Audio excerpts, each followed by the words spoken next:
Top gun का आप लोगों ने नाम सुना होगा, जिसका सेकंड पार्ट 2022 में आ रहा है। इससे पिछला पार्ट 1986 में आया था। उसमें टॉम क्रूज भी था और कैली मिगेल्स भी थी।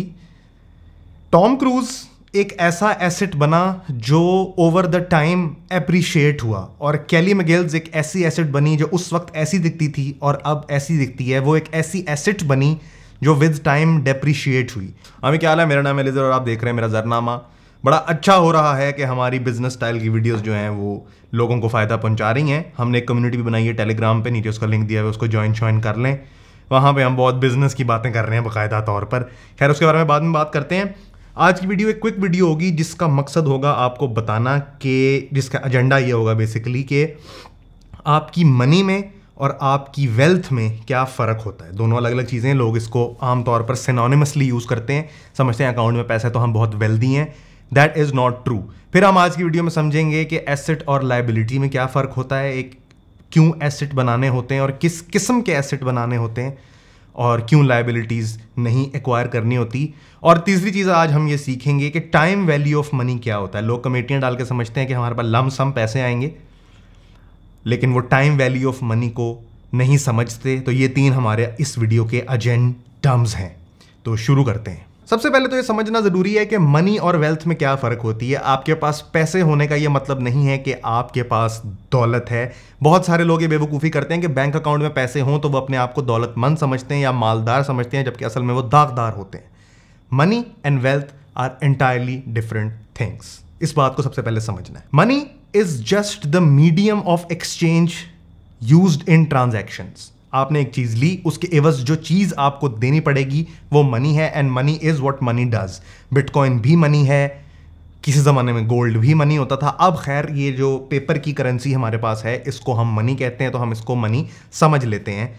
दूसरी वाली मनी की बात नहीं हो रही। दूसरी तरफ आती है wealth. Wealth is the sum of material possessions and assets that you own that will currently and in future make you a wealthy person. ये मनी और वेल्थ में मेन फर्क है।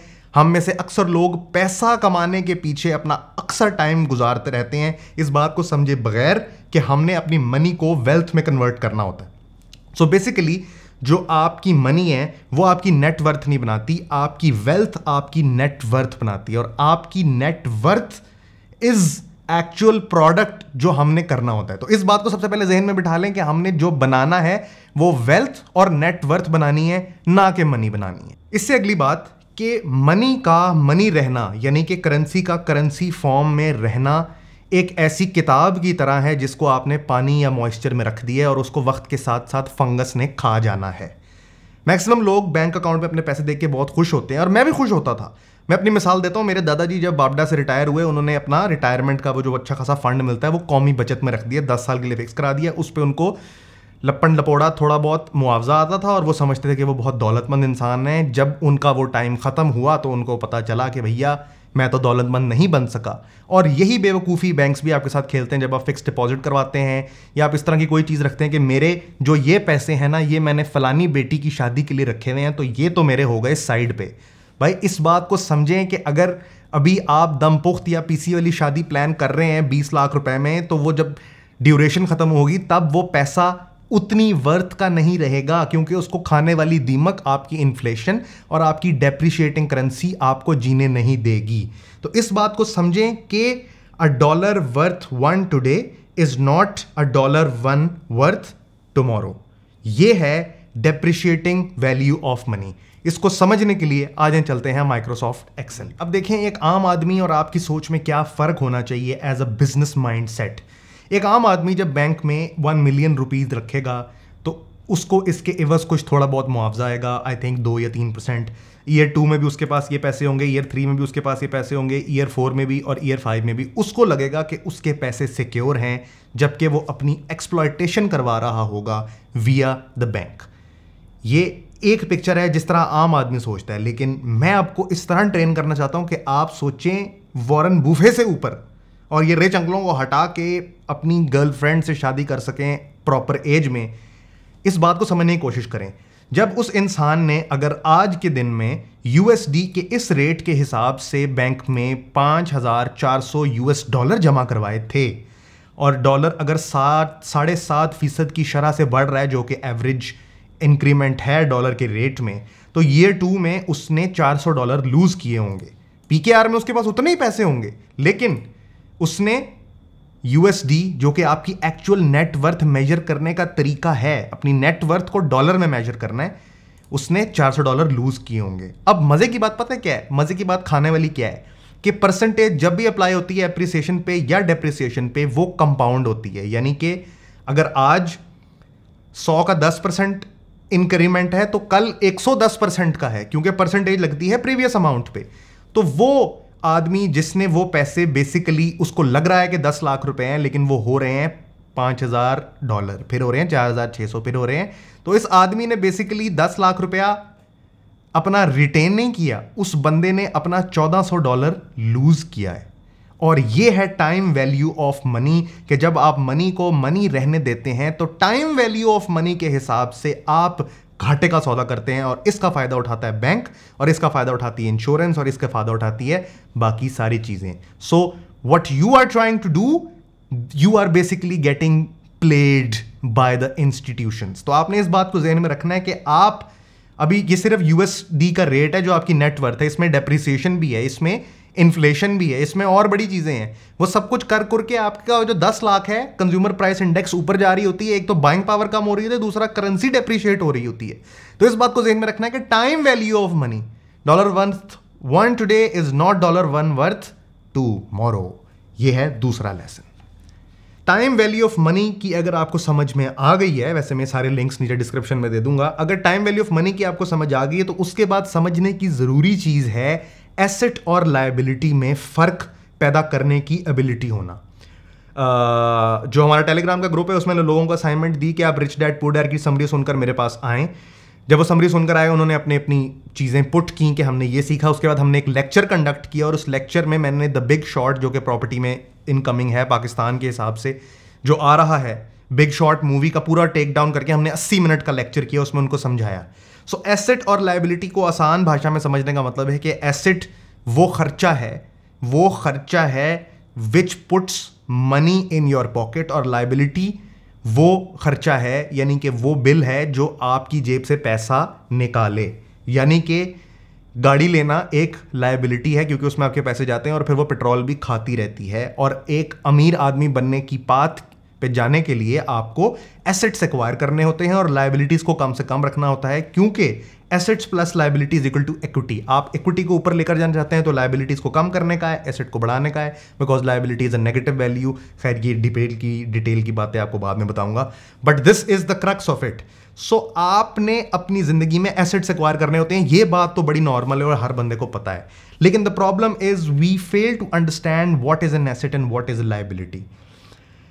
सो कभी कभी ऐसा होता है कि जिस चीज को आप एसेट समझ रहे होते हैं वो एसेट होता नहीं है। For example, you are a salaried person और आपको लगता है कि किंग्सटाउन या किसी ऐसी छोटी सोसाइटी में किस्तों पे प्लॉट लेना आपका एसेट बनाएगा, बट वो एक लायबिलिटी है, क्योंकि आप एक चीज पर बेट कर रहे हैं कि एक सर्टेन टाइम पर जाकर इसकी एक वैल्यू क्रिएट होगी जो कि मुझे रिटर्न आएगा। बट उसके लिए आप जो अपॉर्चुनिटी कॉस्ट सेक्रीफाइस कर रहे हैं करंटली मुख्तलिफ चीज़ों में इन्वेस्ट करने के, वो पैसे जो इंस्टॉलमेंट्स में दे रहे हैं, सो आपको ये नहीं समझ आ रही कि वो किस तरह से लायबिलिटी है। फॉर एग्जाम्पल, एक गाड़ी है।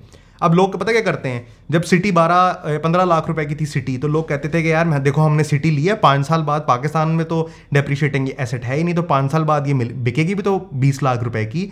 और मेरे भाई, आपने 15 लाख रुपए गाड़ी में डाले और ये समझा कि आपकी गाड़ी 20 लाख की हो जाएगी, तो पीकेआर में तो आपको फायदा हुआ, लेकिन आप ये देखो कि तब $100 का था, अब $200 का होने लगा है। तो बेसिकली तो आपने घाटे का सौदा किया ना। आपका वो जो 15 लाख था, वो उस 15 लाख में अब सोने की उतनी ईंटें नहीं आती या उतने डॉलर नहीं आ सकते, उससे आधे आते हैं, तो आपने किया घाटे का ही सौदा है।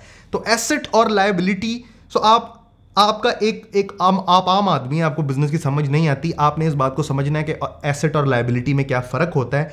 तो इस बात को रखें जहन में कि जो भी मैं आपको एक एग्जांपल देता हूं। एक दफ़ा एक मेरा प्लॉट था जो बिकने के लिए मैंने लगाया हुआ था। उस प्लॉट के बिकने से पहले मुझे पैसे की ज़रूरत पड़ गई। अब कहने को मेरे पास प्लॉट है और मैं एक लखपति आदमी हूं, लेकिन वो पैसे मेरे सामने नहीं है, मतलब वो पैसे मैं खर्च नहीं कर सकता, और अगर वो पैसे मैं खर्च नहीं कर सकता तो कैश इज द किंग। अगर मेरे पास कैश नहीं है, डजेंट मैटर मेरे लेजर में 58 लाख रुपया आने वाला है, वो आया नहीं है, उस दिन मैं गरीब आदमी हूं, मेरे बैंक अकाउंट में कोई पैसे नहीं है, या तो वो कहीं इन्वेस्ट हो रहे हैं, सो लिक्विडिटी नहीं है मेरे पास, and in business cash is the king. So मुझे वो पैसे कहीं से एक्वायर करने पड़े in order to pay off the thing that I wanted to get. So ये एक मेजर इशू है जिससे भी लोगों को समझ नहीं आती कि आपका एसेट की लिक्विडिटी कितनी फास्ट है, ये भी हम कैलकुलेट नहीं करते। तो इस बात आप सिंपल चेक रखें अपने एसेट्स के ऊपर कि जो भी आपका एसेट जिसको आप एक्वायर कर रहे हैं और उसको अपना एसेट समझ रहे हैं और लायबिलिटी नहीं समझ रहे, उसकी यूएसडी में क्या वर्थ है, और अगर यूएसडी में उसकी कोई वर्थ है तो वो वर्थ कल क्या होगी, ये सोचें।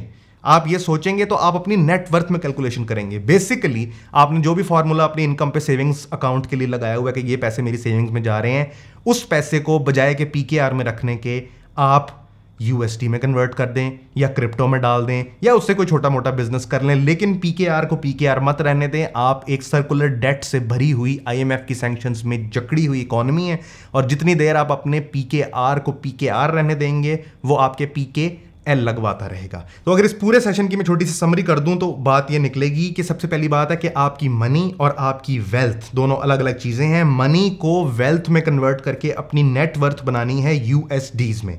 दूसरी चीज, time value of money matters the most.